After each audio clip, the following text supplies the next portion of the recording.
हाय नमः शिवाय। नया दिन नए ब्लॉग के साथ मैं गौरव पटेल स्वागत करता हूं आपके अपने YouTube channel GP blogs and music पर। तो सभी को पहले तो सुबह की राम राम। और आज जो हूं मैं फिर से एक बार अंकल जी के घर में आया हूं। और आपने जो है पिछला ब्लॉग देखा होगा, प्रीवियस ब्लॉग जो है आपने वॉच किया होगा, तो उसमें अंकल जी ने अपने घर के फोटो बताए थे कि किस प्रकार से अंकल जी का घर जो है वो ध्वस्त हो चुका था। तो उसी की स्टोरी, उसी की ही हिस्ट्री जो है वो अंकल जी की जुबानी से जानते हैं। क्योंकि आज जो है कुछ ब्लॉग के लिए अंकल जी दूर पार नहीं जा सकते। कोई व्यक्तिगत समस्या जो है, व्यक्तिगत तो क्या है, इनको बॉडी से ही रिलेटेड कोई समस्या है जो कि ये कॉन्फिडेंशियल रखना चाहते हैं। तो मैं भी बड़ा नहीं पूछूंगा। तो आज ऐसे ही बैठे बैठे अंकल जी से जानते हैं क्या है इनके घर की स्टोरी। तो ये हैं हमारे पाल अंकल जी। तो अंकल जी सबसे पहले तो आप राम राम कर देंगे सभी देखने वाले मित्र बंधुओं को। सबको प्रणाम। राम राम, जय माता दी। और अभी आपका स्वास्थ्य कैसा है, ठीक है कि अभी कुछ समस्या आ रही है? समस्या थोड़ा सा तबीयत खराब है। ठीक है, कोई बात नहीं। तो बताइए थोड़ा अपने घर के बारे में कि किस प्रकार से आपका घर जो है वो ध्वस्त हो गया था, आपके आने से पहले हुआ था या बाद में हुआ था, वो आप बताएंगे। लेकिन यही समस्या है कि आप बड़ा कम बोलते हैं, स्लो बोलते हैं, धीरे बोलते हैं, तो व्यूअर्स को सुनाई नहीं देता है। तो ऐसा इस वीडियो में ना हो, इसलिए आप जोर से बोलिए। जय माता दी, जय श्री राम, जय माँ सरस्वती। कुछ पीड़ा है। कोई बात नहीं, कोई बात नहीं। ऐसा है, उस समय मैं अपने कार्य पे था दुकान पे, और मुझे फ़ोन आया एक भोटा से कि हमने कुछ झाड़ फूक वालों के पास जाना है। वो मेरा जाना पहचाना वाला था, वो जम्मू का रहने वाला था। हमीरपुर में वो दर्जी का काम करता था, ज्योति टेलर होता था, उसके पास वो काम करता था। भोटा में उसने नारायण नगर जो है ना, वो भोटा जहाँ वो प्रेम कौशल जो जी रहते हैं, उसके बगल में उसने जमीन खरीदी हुई है। उधर उसने बाईपास में मकान बनाया हुआ है। उसका फ़ोन आया, उसके पास कोई रिश्तेदार आए थे, छोटे छोटे बच्चे, वो गुम हो गए थे। तब वो किसी के पास उसने बोला कि मैंने कहीं पूछ लेनी है, तो वो बता देंगे। फिर मेरे से बात हुई, मतलब तो मैं तो इस चक्कर में पढ़ता नहीं हूँ। बोले आपके इधर नज़दीक ही है? मतलब हाँ इधर तो है। बस उसी का फ़ोन आने से मैं ना एक को पूछने चला गया, मतलब ऐसे उसको समस्या है। उन्होंने बोला है भाई ऐसा कर, उसको ऐसा बोल, चौकी उधर नज़दीक है, बच्चों के फ़ोटो ले ले और वहाँ दिखा दे, गुमशुदगी की FIR दर्ज करवा दे। उसने बोला भाई ठीक है, भाई ऐसा करता हूँ मैं। ये बात हुई, पर इतनी बात होने के बाद मैं जल्दी जल्दी पता नहीं क्या उस माल की कृपा से ना मेरे को ऐसा, मेरा मन उदास हुआ कि घर को चलो। कुछ सामान भी मंगवाया था, सब्जी वगैरह, बच्चे ने कुछ टॉफियाँ कुछ चॉकलेट मंगवाई थी। जब मैं यहाँ आया तो मैंने क्या देखा इधर कि हमारे बुजुर्ग जो थे ना, मिट्टी गिर रही थी मकान की। वो कस्सी होती है ना झाँप, उसके साथ लगे थे वो। चांब? हाँ चांबन लगू थी। मैं दिखे वो बैठे आए, मिट्टी पाओ दी। मैं जिन्हें पूछा, मेरे चाचा तो करा लेके आए तुझे?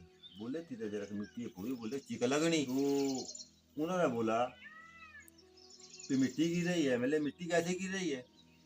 जब मैंने देखा, मैं इस कमरे, यहाँ था एक कमरा, यहाँ से गया दूसरे कमरे में, दूसरे कमरे से मैं ऊपर पौड़ी चढ़ के मैं ऊपर चला गया, जहाँ रसोई बनती थी। तो मेरी घर वाली खाना बना रही थी। मतलब कि क्या होता है, मैंने देखा तो वो थोड़ी थोड़ी धीरे धीरे ना जमीन जो हो रहा है ऐसे ऐसे ऐसे ऐसे फटती फटती दरार पड़ रही थी। दरार पड़ रही थी। मेरे को आभास हुआ ये तो ऐसा तो कभी हुआ नहीं, ये मिले तो उल्टा लग रहा है मेरे को काम। जब मैंने देखा, फिर नीचे आया, फिर ऊपर गया, फिर नीचे, इस कमरे से उस कमरे में, दिमाग नहीं काम करे, आप बौखला गए। बुखला गए। और मेरे को तो मालिक का शुक्र है, उसने बुद्धि दी। जब नीचे आए तो मेरे फादर साहब भी नीचे चारपाई के ऊपर, उन्होंने चादर ली थी और लेटे हुए थे। बच्चे उस कमरे में थे, वो टीवी देख रहे थे। जब मैंने देखा, फिर गया ऊपर, फिर मैं चाचा जी को पूछा, अंकल को, चाचा को थे, उसका एक बाजू नहीं था, वो इस कमरे में थे। वो क्या कारण था? ऐसे पहले से कि मतलब कुछ कटा था? वो काम कर रहे थे ना, अच्छा। जैसे लकड़ियाँ कर रहे थे, जी। तो उनको लग गई थी, आय हाय, वो पूरा कट गया। वो पूरा कट गया था। उस वक्त गाड़ियां गुड़ियां नहीं होती थी हाँ। हैं। तो दीनानाथ की गाड़ी होती थी बीड़ा वाला की, उस ट्रक में लेकर गए थे उनको। ठीक है जी। फिर उतना होने के बाद मैंने जाम को मैंने ले लिया। जब मैंने देखा तो मिट्टी के गिरे पूरे का पूरा निकल गया वो। फिर मैंने सप्पर टाइप। जो मिट्टी लगी हुई थी ना वो पूरी निकल गई।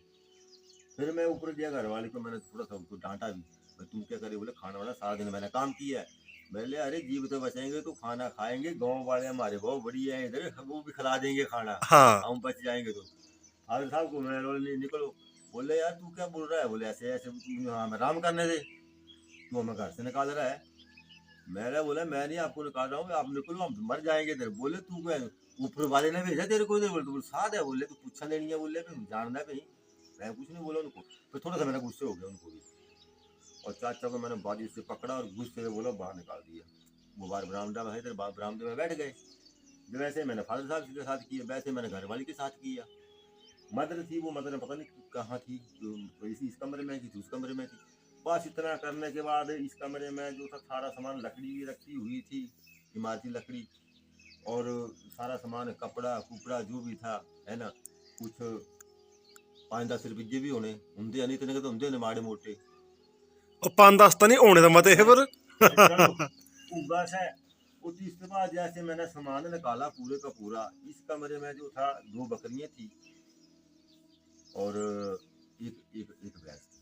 जब मैंने पूरा सामान निकाल दिया ना, एक पेटी थी, वो पेटी जो होती है ना इस वाली बनती है, आजकल वो बनाते हैं, आजकल तो उनका रिवाज है, कोई गोदरेज की अलमारी ला रहा है, कोई कुछ ला रहा है। मैंने वो पेटी जो निकाली तो वो पेटी पूरी की पूरी फंस गई दरवाजे में, उसमें पूरा सामान था वो रखा हुआ था। फिर धीरे धीरे सामान निकाला, जैसे पूरा सामान निकालने के बाद जब निकाला उसको, तो पूरा करके धड़ाम करके मकान गिर गया। तब फादर साहब ने बोला बेटा तुमने तो बहुत अच्छा किया, चाचा ने भी बोला, मदर ने भी बोला, घर वाले ने बोला, बोला अगर तू नहीं ये करता तो मतलब मैं तो करने वाला कुछ भी नहीं हूँ।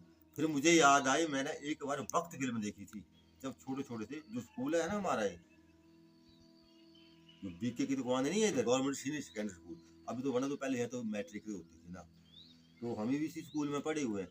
तो वो आते थे पर्दे पे दिखाते थे, वो बड़े पर्दे पे फिल्में दिखाते थे। वो होता था प्रोजेक्टर। मुझे नहीं पता ना। हाँ वही होता था। है ना। तो उसमें ये वहाँ देखी मैंने फिल्म, छोटे छोटे थे हम, यहाँ से हम भी चले गए।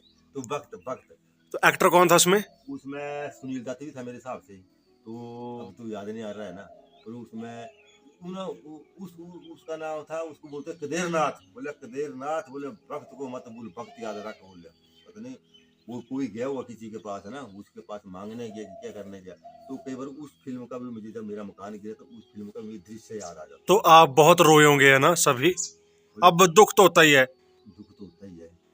जिसने कोई बड़ा मकान बनाएगा तो अपनी जमा पूंजी वहां लगाएगा, कोई अपने हिसाब से बनाएगा, छोटा बनाएगा, अगर उसका आशियाना ही गिर जाए है। फिर ऐसा हुआ। ऐसा होने के बाद फिर गांव वाले भी आ गए। फिर मैंने को किया फोन, मेरे कुछ मेरे को मशवरा देंगे भी क्या करना है क्या नहीं करना, सामान कहाँ रखना कहाँ नहीं रखना।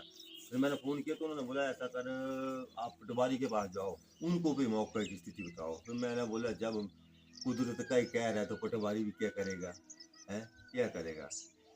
मैंने नहीं जाना कहीं भी। मैंने तो ये रह लेनी थी उनसे कि नहीं तू अपना सामान यहाँ नहीं यहाँ रख, यहाँ नहीं यहाँ रख, ऐसे ऐसा हुआ। इस करके फिर वो मकान पूरे का पूरा ध्वस्त हो गया। दूसरा देश राज पटियाला है ऊपर से टिक्कर कटोचा से। तो उन्होंने बोला तू मेरे घर में आ जा, मैं तेरे को कमरा भी देता हूँ और पूरी फैमिली मेरे पास रहा, तेरे को खाने के लिए भी दूंगा मैं, और कोई पैसा नहीं लगा, घबराने की कोई बात नहीं। तो इन व्यक्तियों ने जो है मेरा को थोड़ा सा ये सारा किया। तो ऐसे ऐसे व्यक्ति भी हैं समाज में जो लोगों की पीड़ा समझते हैं, है ना? बिल्कुल बिल्कुल। तो इस प्रकार मेरी ये घर की स्टोरी थी। फोटो भी दिखाए थे पिछले ब्लॉग में आपको। स्टोरी तो नहीं, ये तो खैर एक ट्रुथ इंसिडेंट था। ये बोलते हैं उसको आपदा काल। उसके बाद फिर आपका जीवन कैसे चला जब आपके सर के ऊपर छत ही नहीं रही? फिर ऐसा हुआ, परिवार में कोई 10-15 सदस्य थे, 4-5 बच्चे मेरे थे। Joint family? Joint family. Mother भी मेरे पास थी, फादर मेरे पास थे। फिर एक चाचा था, 2 चाचे मेरे पास ही इधर ही रहते थे हैं। फिर हम भी, मैं मियाँ दीदी 5 बच्चे थे। तो फिर मैं सोचूं क्या करूं क्या नहीं करना है, ये कमरे में कैसे गुजारा होगा। फिर मदन ने बोला काम कर, मैं नहीं करूँगा काम, नहीं ऐसे होगा, इसके लिए जमा पूंजी भी चाहिए। फिर जो जमा पूंजी इकट्ठी की हुई थी, कभी 500 रुपये की हार्डी का चला लेते हैं, 100 रुपये की भी चला लेते थे, है ना। फिर इस तरह से ये कुछ ये किया। फिर यहाँ तंबू लगाया कुछ, और इसमें बाहर से तिरपाल तबूल वगैरह करके, है। फिर ऐसे को 5-6 साल में मैंने निकाले। फिर धीरे धीरे थोड़ा सा ये माल की कृपा से ही किया।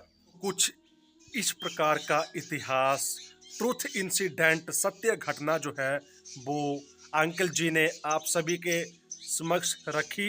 अंकल जी, मुझे नहीं था पता, मैं तो आपके घर को भी अभी 1.5-2 साल से ही जानने लगा।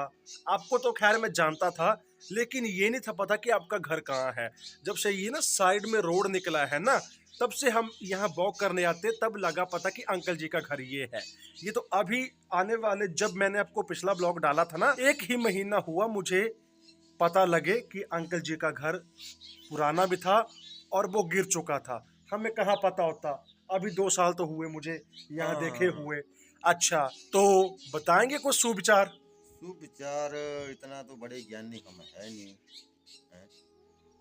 तो बात करेंगे तो आप बोलेंगे सिर उसारी कर रहा है। बोले सीन सब्र करबे बोले निधान दिला, सीन सब्र करबे बोले निधान दिला, सीन सब्र करने वाले कम हजार हुंदे, सीन सब्र करने वाले हथा हो फूल हमदे जिन्हें कंडे बेशुमार हुंदे, सब्र बोले बेसब्रे दर बदर फिरते, आखिरकार ही सब्र वाले ही बेड़े पार हुंदे। महाभारत सब बुद्धिजीवी हैं।